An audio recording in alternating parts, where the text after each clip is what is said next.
We're here today to talk about the bottom tier armies based on GHB 2020's release and the Warhammer Community's article of Meta Watch. If you're new to the channel, thanks for checking in. Pretty much what we do is we crack open armies, talk primarily Warhammer Age of Sigmar Tactica at the moment, and we break the meta as best as we can.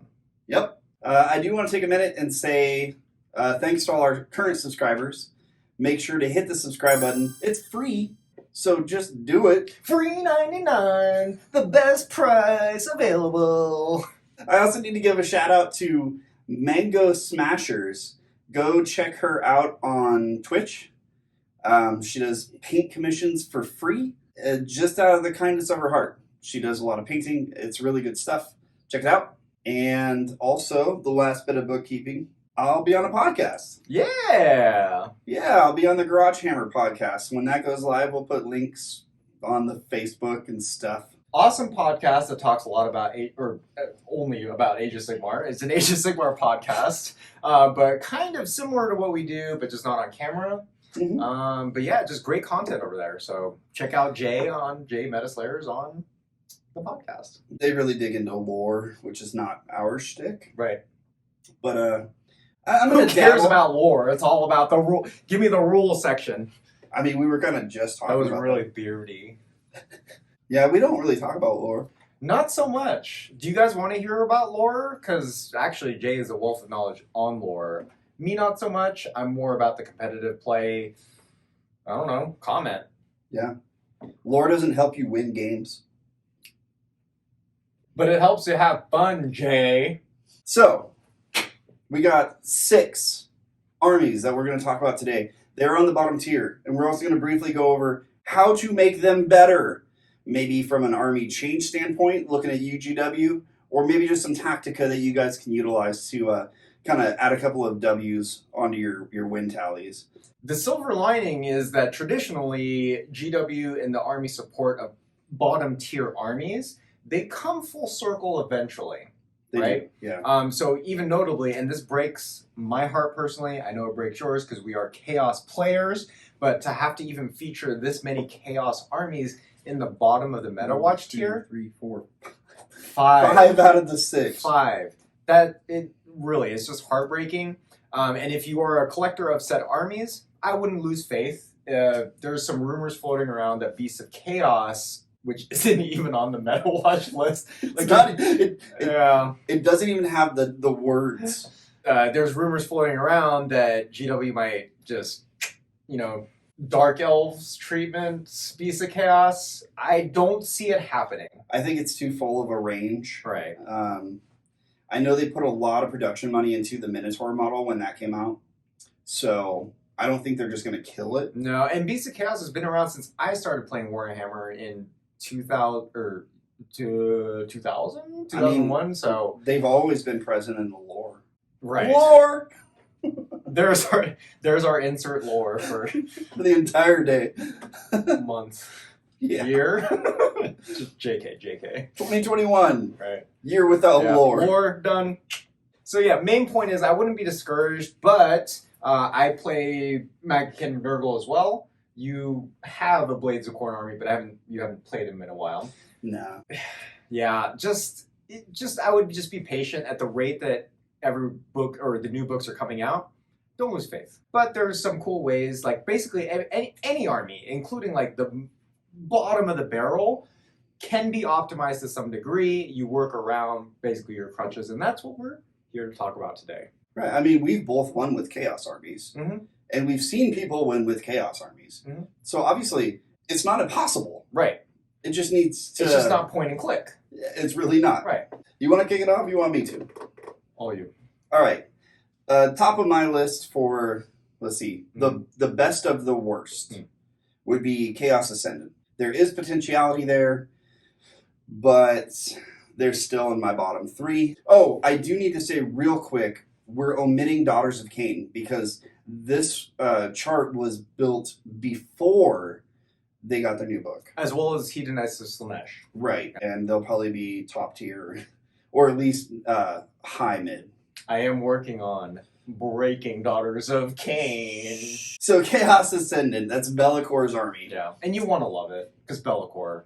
He's rad, and he's getting a new model, which means that the entire army will probably get an overhaul. But as of March 2021, it's pretty terrible right now.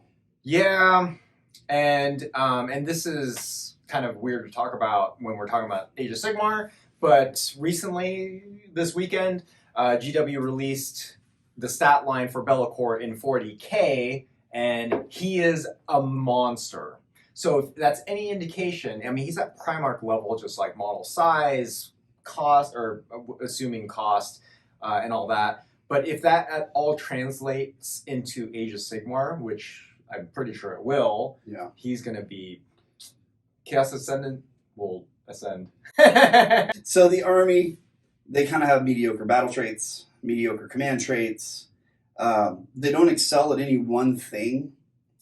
They end up just being a watered-down Slaanesh army with feel no pain. Yeah. It's a very, like, lore-centric army, I feel.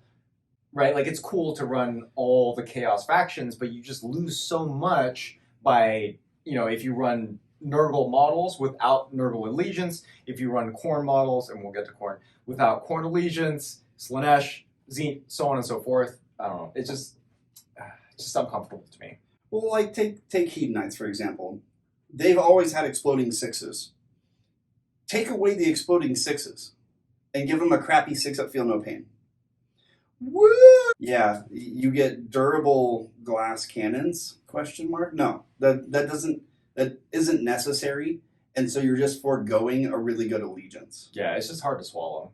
So, what's your best of the worst? My best of the worst is definitely Maggotkin of Nurgle. I think the data in the article that Warhammer Community released is a little skewed to a sense because we don't know, is it demon-centric, is it moral-centric? So I ran Maggotkin of Nurgle for, I don't know, like 3 escalation campaigns ago. I did really well. I went pretty much, I won the games. And I was running Putrid Blight Kings, and I was leaning towards, if coronavirus didn't shut down the escalation campaign, I was leaning towards running like the Pluscoil Blight Kings. But definitely, they gain so much more benefit from demon-centric lists. Sure, you can combine them. It just, I don't know, it just feels very clunky. You've got the Glotkin, which I loved, where the Glotkin is more of an auto-take for me than the Greater Unclean one. And what the Glotkin is capable of doing is doubling the wound counts of a unit. So you have 30 Plague Bearers, sweet. Now there's 60 wounds for whatever reasons, you know, like whatever you need at that point. But yeah, no, it's just kind of in a weird place. And with Blight Kings in general, yes, they are the way to go. I would always suggest, but they're just so mediocre now based on how the meta is shifting. Well, that's another army. If you take them in Chaos Ascendant as though they're something good, you lose the Feculent Gnarlmaw. Right. That's huge. Yeah. That tree is flipping good. It is. It really, and that was actually the list that I was building towards was the Pluscoil Blightlords, basically alpha striking using the trees and just slingshotting, including using that battalion where you get that extra move. Right. Alpha strike with Pluscoil Blightlords, that's not a bad call because you're dishing out mortal wounds. You're getting that extra positioning, situationally also, depending on where you crap out your trees. But it's just kind of one-trick pony. And any army that is one-trick pony, from my experience, will never survive the test of time. No. You take a big risk of that one trick getting nerfed. Right. And that's a risk when you're throwing $1,000 into an army. That's not a risk that I'm willing to take. Yeah. I've never chased the meta on the one-trick pony like that, with the exception of Tzeentch Demons in 6th edition 40k. Right. I chased that bitch hard. It was good. Yeah. 2-up re-rolling invuln. Ugh. That's disgusting. Yeah, that's gross. Yeah, and that's a good comparison too, because like with Tzeentch and even Slaanesh right now, it has very consistent mortal wound output, right? Be it just even the ones. Hell, even Gore Gruntas for Gore clans, you get a chance, 50-50 chance on a charge, you shell out 1 mortal wound. Right. Okay, I can count on that. But with Maggotkin of Nurgle, where most things are like D3 mortal wounds, it's just swingy, and you're paying a premium for being able to do that by running said unit. So I think that's where they're struggling the most. So yeah, it's just the inconsistencies in general is, again, from my experience, is what makes them difficult to field against more consistent armies. You know, I really want to love the Putrid Blight Kings. I do. But like we were talking about earlier before the show, anything that isn't good, unless it's in a battalion, is not a good unit. Yeah, because you have to work 3 times as hard than the average army in current Age of Sigmar to get -1 rend. Right. Yeah. Well, I mean, you're taking an expensive unit. Right. And then you're applying the battalion tax Mhm. just to make them viable. Exactly. That just leads to an expensive unit. So if they were, let's say, 20 points a model, which I believe they're that ballpark-ish, Mhm. and now you prorate out the battalion cost, we're looking at 23 points a model. Man, that sucks. Yeah. The silver lining, another silver lining, is if Chaos armies are headed in the same direction, or similar at least, that the Hedonites of Slaanesh book is, Woo! mortals are bound to get buffed. Woo! So, if Putrid Blight Kings get better by any measure, Woo! I'm in like Flynn, dude. oh yeah. All right, so on to my second worst of the worst. So this is slightly worse than Chaos Ascendant. Unfortunately, as much as I have a heart for him, Gloomspite gets. You want to love them. You do.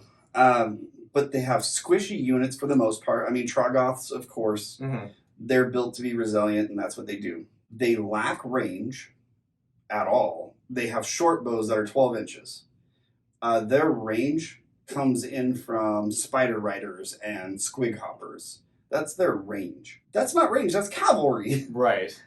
You're not sitting across the field in safety, hiding on an objective, No. plunking arrows. With no durability. Right. That they just don't have. And then lastly, they have really quality spell casters, but nothing to do with them. Right. Their spells are just so lackluster. Yeah. Oh, here's the skittering swarm. Looks good on paper. It's not that great in practice. And that's a problem with armies like this, where it's like, I could do this. Right. I should do this, but it's just not reliable. Like, the casting's relatively tough. It's not easy because, so first, you have the roll to cast the spell. Right. Then your opponent gets a roll to unbind. Right. Then they get whatever magical defenses on top of that, like Feel No Pain. Right. And then you have to roll decently on, like, mortal wounds. Yeah. If it's D3, like, yeah. Right. D3, D6. Yeah. You're running that risk of rolling a 1 on a mortal wound. It's already taken 3 steps. Right. Just to get to the damage dealing. And it's not saying it's not a fun army. It's a blast to play with or against. But we're here talking about why they aren't performing competitively. It's back to the same thing with Magickin. They're just inconsistent. They're unreliable as far as like what you want your army to do. Right. So let's dive into Khorne next. I've never personally played them, but I've seen them ran more times than I care to like. Only because, like, Khorne, they're supposed to be the hardest hitters, you know, blood for the blood god, I'm angry all the time. And then, like, you see bloodletters, which, like, cinematically are always depicted as just these monsters, right? And then it's like, oh, here's my sword. Just the troop stat lines in general are lackluster. Even with the mortals, yes, you can build around like a lot of exploding attacks or extra attacks, but it's just so specific. Right. I've seen some people have success with like trip bloodthirster lists. I don't know, it's just not fun. I don't want to compare them too harshly against each other because it's old book versus new book. But you have Blades of Khorne versus Hedonites of Slaanesh. Right. Right? They have Blood Tithe. Hedonites have Depravity. Mm-hmm. Depravity you get just by causing wounds. Right.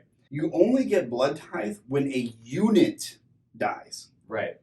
That's a lot of work. When you compare the two, that's not even close. It's completely different mechanic. And I get that there's more that you can do with Blood Tithe other than just summon. Mm-hmm. Like you can give Army Wide Feel No Pain, and you can deny spells, and blah blah blah blah blah. That's great. But whenever you spend 1 Blood Tithe, all of them go away. Yeah, exactly. You feel it. Yeah, it's not like, yeah. This is a weighed and conscious decision, and this is assuming that you have heroes on the battlefield that can utilize the goddamn blood type points. You finally get to 8, and you're like, I'm going to summon this bloodthirster. Yeah. And then you look across the field and realize that all of your relevant heroes are dead. Yeah. That sucks. It does. But again, falls into the category of one-trick pony. What are you doing by playing Blades of Khorne? You have to get your units in as fast as possible. You have to be angry, i.e., like Scarbrand.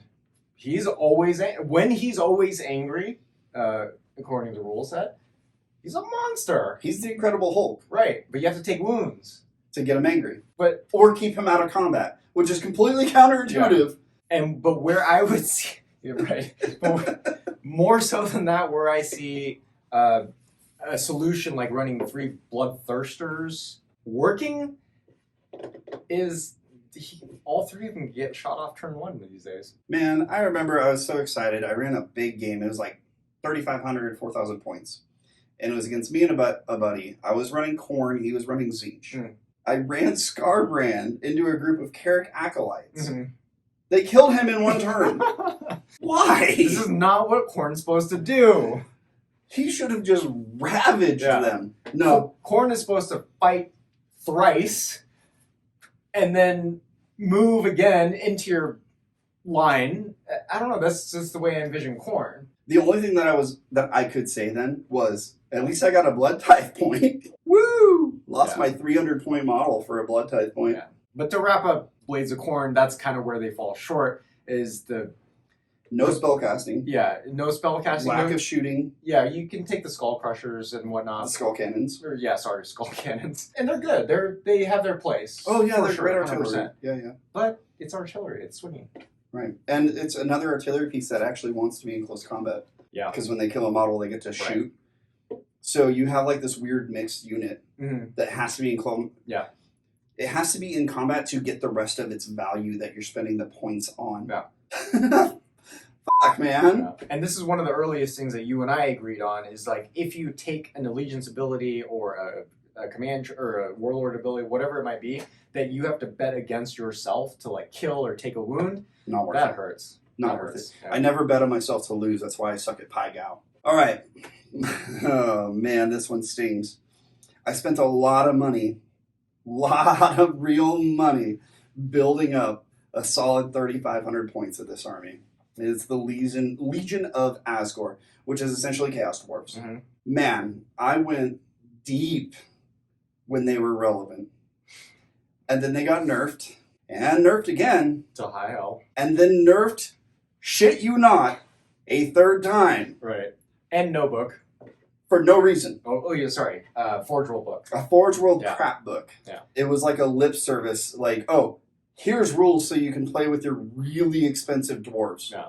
And kudos to anybody that's actually bringing them into like RTTs or GTs last year or the year before. And performing well. And performing enough to get yourself on the map. Like that's impressive, honestly. So they've had their nerf in weapon versatility with their fire glaives. They've had that nerfed just into oblivion. They used to be able to shoot and have really good close combat benefits, and you paid a premium for them. You still pay the premium for them, but they lose their close combat abilities. What? Okay. They have really lackluster spells.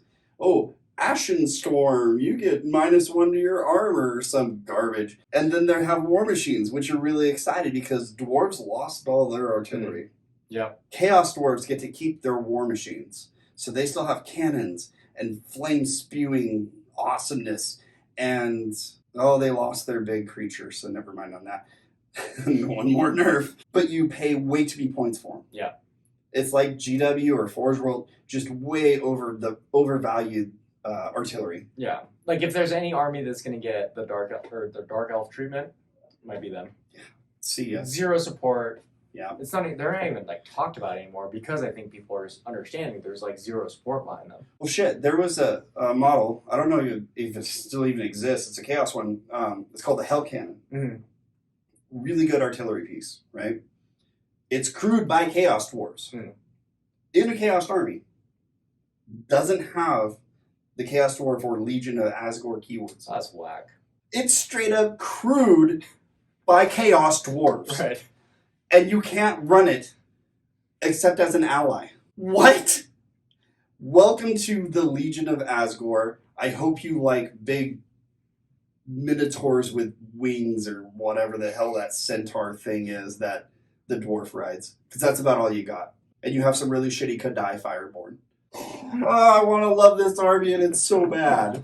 This is why it's my worst of the worst. What's your fucking worst? It can't be worse than Legion. Well, apparently it can be worse because they're not even on the map. Beasts of Chaos, baby. You and I both. Yeah, and why I'm taking the subject is because I was so excited when I started Beasts of Chaos. I was even like asking Jay, like, dude, like this, and this, Bestigor spam, Ungor, Raiders. And on paper, I was right there with them. I'm like, oh, hell yeah. And then you hit the tabletop, it's like, oh, got it. So I just have to summon every single opportunity that I can get. You're not planning on killing things. Nope. Because you can't do that. You're not planning on durability because you can't do that. You literally have to play Beasts of Chaos as I outnumber you, I outflank you, and I hopefully hold more objectives than you. They had a good outflank before it got nerfed. Right. So what does that leave Beasts of Chaos with? And I feel for you. We are both Beasts of Chaos players. I feel for all the Beasts of Chaos players. Yes, there's some exceptions. I do think someone in Australia won a local, like an RTT. More power to you. Send us that list. If you're watching, send us your list. Yeah. And also your matchups, because RTTs, it's very random with the matchups. It'd be nice. I don't know. Maybe it's public. We could probably look it up. But yeah, no, there's just no flexibility in running Beasts of Chaos right now. So like even the sub-allegiances like Gave Spawn, I don't know, I always go back to that one because it makes the most sense. Well, it's the one that gives the relic, right? Exactly. The Beast Lord relic, and as well as like summoning Chaos Spawn. Desolating, also the Greyherd. Yes. Yeah.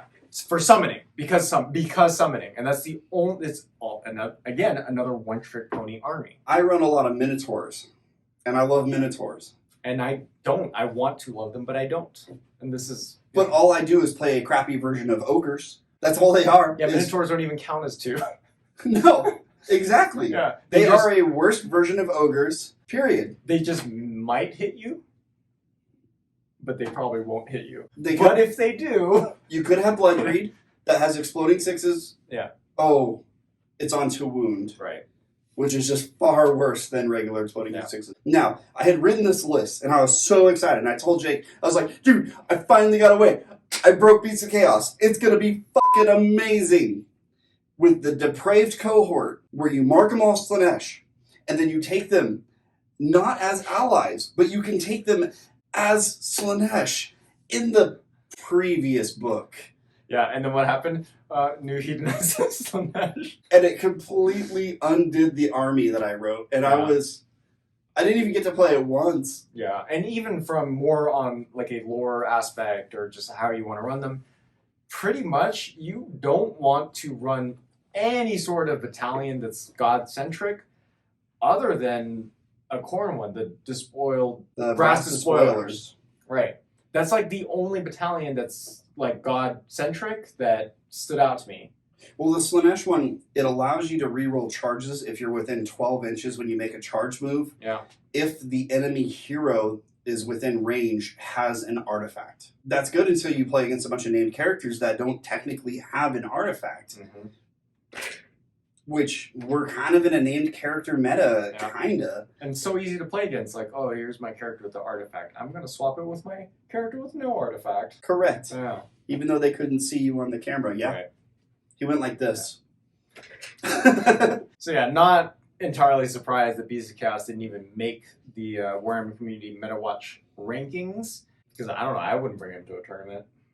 No. How do we fix these bottom 6 armies? Essentially, it's going to be the same thing. I was asking Jake, I was like, what do they all have in common? Crap range, crap spell casting, and just not enough impact on the battlefield. And we say it time and time again, since we started this channel, we are in, whether you like it or not, whether you agree with it or not, a shooting and magic meta. And look at the rankings. the top armies have high shooting, high magic. The bottom tier armies have no magic, or next to no magic, next to no shooting, and then peppered right in the middle are those melee-centric armies that just hit like a tank. Right. You have your Ideneth Eel list. Yeah, exactly. One list. Ideneth Eel list.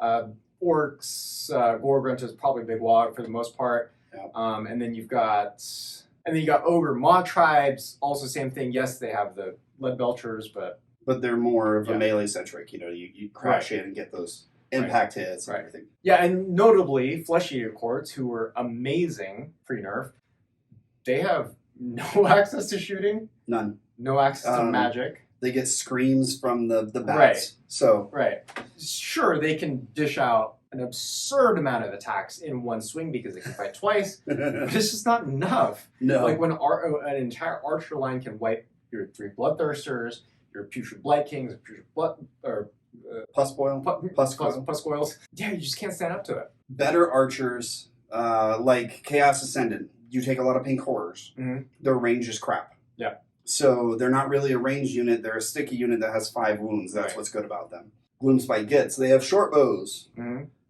Okay, you have a 12-inch ranged bow. Yeah. You have the Legion of Asgore. Again, 12-inch range on their non-artillery, and their artillery sucks. Mm-hmm. Magickin, you have Death's Heads from the... Yeah, that's not even notable, yeah. Because 8 or 6. You have to run a specific trait for it in order to get an extra... I'm saying it's there. Yeah. Sure, yes, I'll agree, it's there. Khorne, they have a Bellow from Scarbrand, and they have some mediocre skull cannons. Yeah, skull cannons, yeah. And then Beasts of Chaos, they have the Ungor Raiders, yeah. which you want to run a block of 120, but again from the hobbying perspective, like have fun with that. Yeah.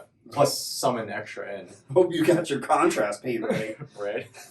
And then Magic, it's the same thing. Chaos Ascendant, you're relying on Be'lakor and the Tzeentch Herald. Mm-hmm. And I guess to a lesser degree the Slaanesh and Nerva ones. They just don't have a powerful magical force. They don't have enough to counter enemy magic. They're just kind of stuck. Gloomspite Gits, we already went over it. They need spells that hit harder, even if they are a little wacky. Right. Like have random range on it. Yeah. Oh, you have to check the range after you cast the spell. It might just fizzle. But when it does 2d6 mortal wounds or something. Right, so have like an exponential amount of damage output in exchange of on a 1 like the bearer is slain or something. Right, yeah, right. And that's fair. That's would make sense for an army like Gloomspites. Right, and their casters are so cheap points-wise anyway. Right. That they're kind of, I don't want to say any unit's ever expendable, but they're about as close to expendable as you can get. Legion of Asgore, they're bad. I'm not even going to quantify it really. Give them their Fire Glaives back. To where they're a more versatile unit, because they just don't have it. Their basic sword and boardmen, they need to have the OCR Bone Reaper treatment where they get to reroll their save rolls or something. Magickin, they need better magic. Yeah, magic or the actual durability that Nurgle is supposed to have. Thank you. Not just on the demon side of things, which even that's like okay, but yeah. So. But yeah, anyways. But with Khorne, it seems really straightforward. They need to out melee everything in the game. Yep. Period. And their priests need to have a bigger impact on the game. Right. A buddy of ours, he was running them at your Escalation League. Yeah. And his priests, everybody just ignored him because they're like, oh, what does it do? He's like, oh, it can give extra run distance and +1 to attack. So what are you going to buff? Oh, I'm going to buff these guys. Yeah. Cool, so I'm just going to shoot these guys then. Right. Yeah. Oh, do they have rend on their attacks? No. Oh, then I don't care. Have +5 attacks. I don't give a crap because it's not rend. Yeah. Beasts of Chaos, they just need some harder hitting things. I don't think durability is the way to go with them because they're, Beasts of Chaos wearing loincloths and stuff. I appreciate that factor. But if they hit or when they hit or even just get, it should hit hard. Right. Or at least have access to. There's no built-in rerolls, really. I don't know, just everything's just really, they just need to throttle the gas a little bit more go brave with Beasts of Chaos and, just pay him some love. Well, essentially, with these close combat-centric armies, your Maggotkin, your Khorne, your Beasts of Chaos, and to a lesser degree, Gloomspites, but kind of a very lesser degree. GW, make their attacks mean something. You're going to spend 2 turns getting across the table, weathering this storm of magic and arrows. You get 5 guys finally in there, and it's not enough to do anything. Yeah. Make their attacks worth something. Because right now they're not. Right. And I think that summarizes how to fix these armies pretty succinctly. I mean, we're not game testers or game designers by any stretch, but we have played enough games. We're just meta slurs, baby. You touch my talala. On that note, keep fighting for what you think is right. Keep slaying that meta. Like, comment, share, subscribe. It's free. Until next time.